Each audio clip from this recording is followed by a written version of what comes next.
Hello నమస్తే. మొత్తం మీద ఈరోజు కొంచెం వార్తలను పక్కన పెడదాం. ఒక లేడీ ఫైర్ బ్రాండ్ మినిస్టర్ గురించి మీకు తన లైఫ్ స్టోరీ ఎలా ఉంటుందో చెప్పే ప్రయత్నం చేస్తాం. అందరికీ సుపరిచితురాలు ములుగు ఎమ్మెల్యే సీతక్క మినిస్టర్గా పనిచేస్తూ ఉన్నది. ఏకంగా నక్సలైట్ నుంచి మంత్రిగా ఎదగడం అంటే ఆషామాషి ముచ్చట కాదు. ఎంతో దృఢ సంకల్పం ఉంటే ఎదగలేని పరిస్థితి. బ్యాక్ బోన్గా ఫ్యామిలీలు రాజకీయాల్లో లేదు తనకి. తనే రాజకీయంగా ఓనమాలు నేర్చుకొని ఈ మంత్రి స్థాయి వరకు ఎలా వచ్చింది, అసలు బాల్యం ఎలా గడిచింది, వివాహం ఎలా జరిగింది, అసలు ఎప్పుడు రాజకీయాల్లోకి మంత్రి సీతక్క అడుగుపెట్టింది. మరి ఆదివాసీ కోయలకే ఒకప్పుడు సీతక్క అంటే నేనున్నా అన్న కాన్సెప్ట్లో ఉండేది. మరి ఇప్పుడు తెలంగాణ రాష్ట్రంలో అక్క అంటే నేనున్నా అని ముందుకు వస్తూ ఉంది ధనసరి సీతక్క. మరి అందరికీ అనసూయ అంటే చాలామందికి తెలియకపోవచ్చు, బట్ సీతక్క అనే వెల్ నోన్ పర్సన్గా మీకు అందరికీ తెలిసింది. మరి 1971లో జూలై 9న జన్మించిన సీతక్క జగ్గన్నపేట గ్రామం, ములుగు మండలం, ములుగు నియోజకవర్గంలో అంటే ఉమ్మడి వరంగల్ జిల్లాలో జన్మించింది.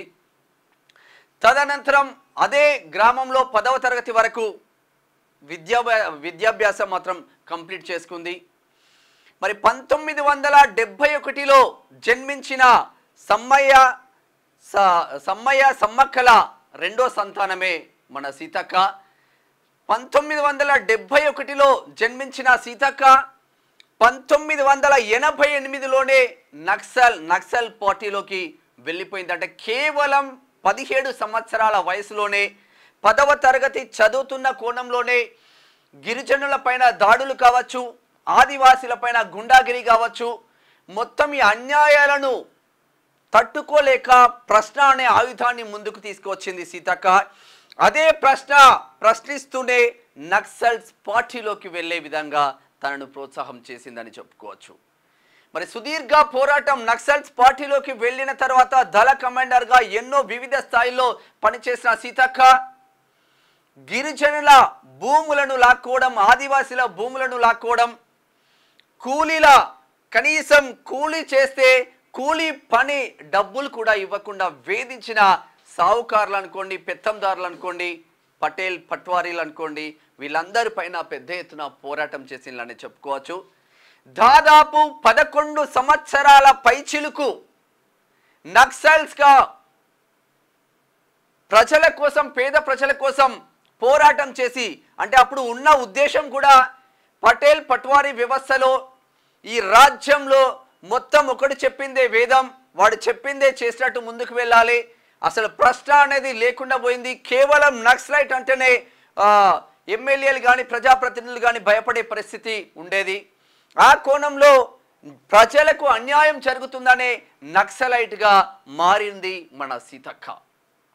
మరి ఎంతో మందికి నక్సలిజంలో ఉన్నప్పుడు కూడా ఎన్నో వేల వందల కుటుంబాలకి త్రూఅవుట్ ఇండియా మొత్తం కూడా తను సంచరించిన విషయం అందరికీ తెలిసిందే. ఎన్నో పోరాటాలు చేసి జన నాట్య మండలి వేదికగా ఇటు గద్దరన్న, విమలక్క ఆధ్వర్యంలో ప్రజలను కూడా చైతన్యపరిచే కార్యక్రమాలు ఎన్నో తీసుకుంది మన సీతక్క. తదనంతరం రామన్నను పెళ్లి చేసుకుంది. నక్సలిజంలోనే ఉన్నప్పుడే ఇద్దరు కూడా నక్సలైట్లుగానే ఉన్నారు. అప్పుడు ఏకైక సంతానం సూర్య, ఇప్పుడు యువ నాయకుడిగా ఉన్నాడు. సూర్య సీతక్క కొడుకు. సరే, సీతక్క భర్త కొన్ని కారణాల వల్ల చనిపోవడం జరిగింది. కానీ ఎక్కడా కూడా దృఢ సంకల్పంతో బైబ్యాక్ చూడకుండా ముందుకు మాత్రం వెళ్ళిందనే చెప్పుకోవచ్చు. మరి నిజంగా ఇంత పోరాటం చేసి అసలు చాలా ఫ్యామిలీ బ్యాక్గ్రౌండ్ ఉంటే తప్ప రాజకీయాల్లోకి ఎంట్రీ కానీ ఈ పరిస్థితుల్లో, అప్పుడున్న ఇంకా ఆ పరిస్థితుల్లో అసలు ఎలా ముందుకు వచ్చింది? ఉమ్మడి ఆంధ్రప్రదేశ్ రాష్ట్రం ముఖ్యమంత్రిగా పనిచేస్తున్న నందమూరి తారక రామారావు ఒక పిలుపుతో, అప్పుడు నందమూరి తారక రామారావు నక్సలైట్లందరూ జనజీవన స్రవంతిలోకి రావాలి, ఆయుధం పట్టుకొని తూటా పేల్చి మొత్తం రాజ్యాంగాన్ని మార్చేస్తాం, వ్యవస్థలను మార్చేస్తామన్న కోణంలో నక్సలైట్లు ఉన్నారు. అది వ్యవస్థ కాదు, ఓటు ద్వారా మీరు ఇక్కడ రాజ్యాంగంలోకి రావచ్చు, ప్రజలతో మమేకం కావచ్చు, ప్రజా ప్రతినిధులుగా ఉంటేనే మీరు అంతో ఇంతో హెల్ప్ చేయగలుగుతారు అన్న కోణంలో ఆ పిలుపుతో జనజీవన స్రవంతిలోకి రండి అన్న పిలుపుతో అప్పటికే తను అటు బయటికి వచ్చిన తర్వాత ఇంటర్మీడియట్ డిగ్రీ కంప్లీట్ చేసుకున్న తర్వాత మరి లొంగిపోయిన తర్వాత నాకు తెలిసి 23,500 రూపాయలు ఏదో రివార్డ్ ఇచ్చినట్టున్నారు సీతక్కకి. ఆ రివార్డ్తో ఏకంగా LLB కంప్లీట్ చేసుకుంది. అంటే రాజ్యాంగంలోని విలువలు ఎలా ఉంటాయి, రాజ్యాంగ స్ఫూర్తి ఎలా ఉంటాయి, ఆర్టికల్స్ అన్ని ఎలా ఉంటాయి, ఎవరి కోసం పనిచేస్తుంది భారత రాజ్యాంగం అనేది LLBలో కంప్లీట్గా నేర్చుకోవడం జరిగింది. తదనంతరం యాక్టివ్గా ములుగు జిల్లాలోనే కాదు ఉమ్మడి వరంగల్ జిల్లాలోనే యాక్టివ్గా పనిచేస్తున్న అనుభవం తనకుంది. ఎక్కడ ఏ ఇష్యూ ప్రజా సమస్యలు నక్సలైట్గా ఉన్నప్పుడే చాలా వరకు పరిష్కరించేది. ఆ కోణంలో అప్పుడు టీడీపీ గవర్నమెంట్లో మాత్రం అవకాశం వచ్చింది. 2004లో తెలుగుదేశం పార్టీలో జాయిన్ అయిన సీతక్క 2004లో తెలుగుదేశం పార్టీ తరపున అసెంబ్లీకి పోటీ చేసే అవకాశం, సువర్ణ అవకాశం మాత్రం తెలుగుదేశం పార్టీ ఇచ్చిందని చెప్పుకోవచ్చు. అందుగురించే సీతక్కని మీరు గమనించినట్టయితే ఇటు తెలుగుదేశం పార్టీని కానీ చంద్రబాబు నాయుడు కానీ ఎప్పుడు కూడా పల్లెత్తు మాట అనలేదు. బికాజ్ మనకు సహాయం చేసిన వాళ్ళను మనం మర్చిపోకూడదు, మనం అపకారం చేయకూడదు, ఉపకారం చేయకుండా మంచిదే కానీ అపకారం చేయకూడదు అన్న ఒకే ఒక సంకల్పంతో ముందుకు వెళ్తున్నట్టు తెలుస్తూ ఉంది. మరి 2004లో అసెంబ్లీకి పోటీ చేసిన సీతక్క అప్పుడు పోదెం వీరయ్య చేతిలో ఓడిపోవడం జరిగింది. 2004లో ఓడిపోయిన తర్వాత తను టీడీపీ ములుగు నియోజకవర్గ ఇన్ఛార్జ్గా కొనసాగుతూ వస్తున్నది. తర్వాత 2009లో మళ్ళీ సార్వత్రిక ఎన్నికల్లో మాత్రం బంపర్ మెజారిటీతో గెలవడం జరిగింది. ఉమ్మడి అంటే కూటమి అభ్యర్థిగా బరిలో దిగింది అప్పుడు సీతక్క 2009లో ఫస్ట్ టైం ఎమ్మెల్యేగా గెలిచి ఒక నక్సలైట్గా ఉన్న మన సీతక్క అసెంబ్లీలో అడుగుపెట్టింది. గన్ను పట్టిన చేతులతోనే ఓట్ల రూపకంగా అసెంబ్లీలో అడుగుపెట్టిన గొప్ప లీడర్ సీతక్క అని చెప్పుకోవచ్చు 2009లో. మళ్ళీ 2014 ఎలక్షన్లో మాత్రం కొంచెం కష్టకాలమే అని చెప్పుకోవచ్చు. తెలుగుదేశం పార్టీలో ఉంటే అప్పటికి తెలుగుదేశం పార్టీలో ఉంది కాబట్టి సీతక్క కంప్లీట్గా ఉవ్వెత్తున ఎగిసిపడుతున్న ఉద్యమం ఒకవైపు, తెలంగాణ రాష్ట్రం సాధించడం ఒకవైపు, ఎక్కడ చూసినా టీఆర్ఎస్ హవా కొనసాగుతున్న నేపథ్యంలో కూడా 2014లో పోటీ చేసి అప్పుడు అజ్మీరా చందులాల్ మాజీ మంత్రి చేతి మీద ఓడిపోవడం జరిగింది. తదనంతరం 2018 సార్వత్రిక ఎన్నికల్లో ఇదే అజ్మీరా చందులాల్ పైన మళ్ళీ గెలవడం జరిగింది. అప్పటికి 2018లో కాంగ్రెస్ పార్టీలోకి టీడీపీకి రిజైన్ చేసి, అంటే అప్పుడున్న పరిస్థితులు తెలుగుదేశం పార్టీ ఇక్కడ పట్టించుకునే పరిస్థితి లేదు, కంప్లీట్గా ఆంధ్రాకి వెళ్ళిపోయిన పరిస్థితి, ఒక్కరొక్కరు జారిపోతున్న పరిస్థితులు. టీడీపీకి రిజైన్ చేసి ఒక్క పల్లెత్తు మాట అనకుండా తనకు అవకాశం కల్పించిన పార్టీకి పల్లెత్తు మాట అనకుండా రిజైన్ చేసి కాంగ్రెస్లోకి వెళ్ళిపోయిన పరిస్థితి. మరి 2018 మాత్రం బంపర్ మెజారిటీతో మళ్ళీ గెలవడం జరిగింది. ఇక తర్వాత 2023 సార్వత్రిక ఎన్నికల్లో 2023 సార్వత్రిక ఎన్నికలకు ముందు ఏం జరిగిందంటే 18 తర్వాత ఇక మీకు కరోనా పాండమిక్ సిచ్యువేషన్ అందరికీ తెలిసిందే. అందరు ఎమ్మెల్యేలు ఇంట్లో పడుకుంటే, అందరు ఎంపీలు ఇంట్లో పడుకుంటే మూతికి బట్ట కట్టుకొని నాకేడ కరోనా అంటుతుందో కార్యకర్తలను కలిస్తే అన్న కోణంలో అందరూ మొత్తం ఇంటికి పరిమితమైతే సీతక్క మాత్రం 275 గ్రామాలు, అంటే కేవలం ములుగు నియోజకవర్గంలో ఉన్న ఇటు తాడ్వాయి కావచ్చు, ఏటూరు నాగరం కావచ్చు, ములుగు కావచ్చు, పస్రా కావచ్చు, అన్ని ఏరియాలు తిరిగి తను కంప్లీట్గా నిత్యావసర వస్తువులు, బ్లాంకెట్లు అనుకోండి, ప్రతి ఒక్కటి ఎన్నో అష్ట కష్టాల పడి ఏ రోజు ఖాళీ లేకుండా నా ప్రజల కోసం నేను సేవ చేయాలని చెప్పి ములుగు నియోజకవర్గ ప్రతి అడవిని ప్రతి గ్రామాన్ని చుట్టి చాలా మందికి హెల్ప్ చేసింది.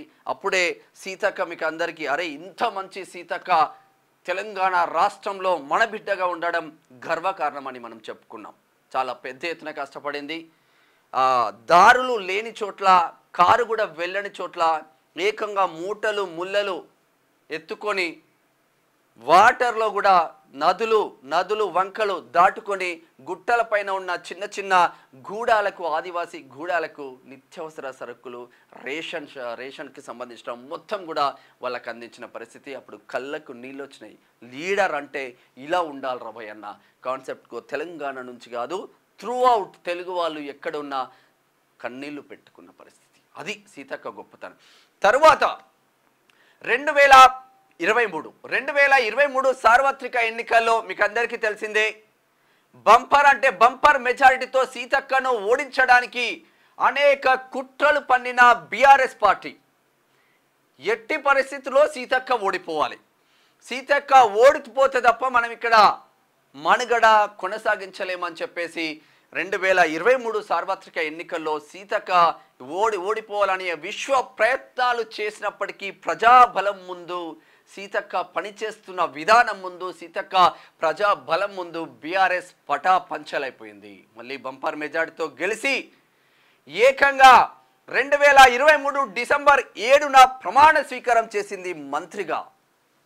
పంచాయతీ రాజ్, పట్టణ అభివృద్ధి శాఖ, మరి శిశు సంక్షేమం, మరి 3 మేజర్ అంటే మేజర్ శాఖలు కూడా సీఎం రేవంత్ రెడ్డి ఇక్కడ సీతక్క చేతిలో పెట్టడం జరిగింది.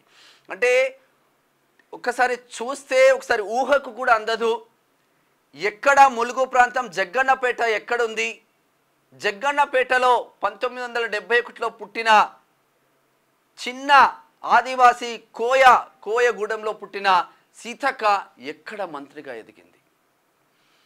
ఈ రోజుల్లో సర్పంచ్ అయితేనో ఎంపీపీ అయితేనో తెల్ల బట్టలు వేసుకొని కింద కనిపించకుండా, ఇక వాడికి మనుషులే కనిపించకుండా ఈ రోజుల్లో సీతక్క ఏ రోజు హంగు ఆర్భాటాలకి చాలా దూరంగా ఉంది.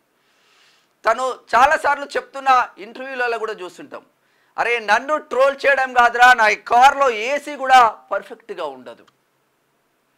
కానీ ప్రజల కోసం ఎన్నో అష్టకష్టాలు పడి నక్సలైట్లుగా ఉన్నప్పుడే ఎన్నో ఉద్యమాలు చేసి అదే ఉద్యమ స్ఫూర్తితో రాజకీయ నాయకురాలుగా ఎదిగిన తర్వాత కూడా ప్రజల కోసం చేస్తున్న పనికి మాత్రం తెలంగాణ సమాజం శిరస్సు వంచి నమస్తే చెప్తుంది.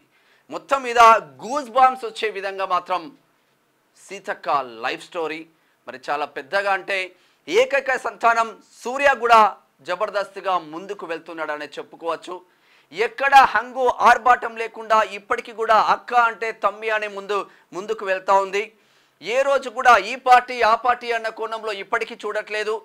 తను ఒక నక్సలైట్గానే ఏ సమస్యలు పేద ప్రజలు వచ్చినా కూడా సమస్య పరిష్కరించే విధంగా చిన్నప్పటి నుంచి 10వ తరగతికి ముందే ప్రశ్నిస్తూనే ఉంది అన్న కోణంలో అప్పటి నుంచి ఇప్పటి వరకు కూడా అదే కోణంలో ముందుకు వెళ్తూ తెలంగాణ రాష్ట్రంలోనే కాదు దేశంలోనే ఒక role model, firebrand leader, lady సింహం ధనసరి సీతక్క అని చెప్పుకోవచ్చు.